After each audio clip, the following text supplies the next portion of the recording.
Hello. ഇപ്പം നെല്ലിക്കയുടെ സീസണാണല്ലോ. Season തുടങ്ങി. അപ്പോൾ നമുക്ക് നെല്ലിക്ക ഉപ്പിലിടണത് എങ്ങനെയാണെന്ന് നോക്കാം. കടകളിലൊക്കെ ചെല്ലുമ്പോൾ പിള്ളേർക്ക് ഏറ്റവും ഇഷ്ടമുള്ളതാണല്ലോ ഉപ്പിലിട്ട നെല്ലിക്ക. ആ ഉപ്പിലിടാൻ വേണ്ടിയിട്ട് നമ്മൾ നല്ല തിളപ്പിച്ച വെള്ളം, ഒരു പകുതി ചൂട് ആറിയിട്ടുണ്ട്.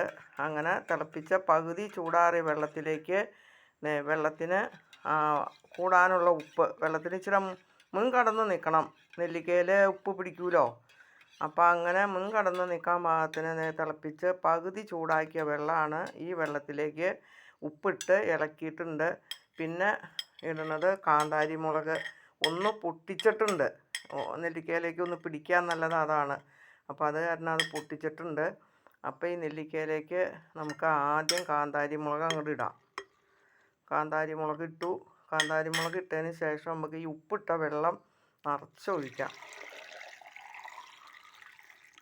ചൂടുള്ളത് കൊണ്ട് നെല്ലിക്ക വെള്ളത്തിൽ കിടന്ന് പതുക്കെ ഒന്ന് വാടുകയും ചെയ്യും. 2 ദിവസം കഴിയുമ്പോഴത്തേക്കും, 2-3 ദിവസം കഴിയുമ്പോഴത്തേക്കും പിള്ളേർക്കൊക്കെ എടുത്ത് കഴിക്കാൻ പാകത്തിന് നല്ല ടേസ്റ്റായിട്ട് വരും. എല്ലാവരും ചെയ്തു നോക്ക്.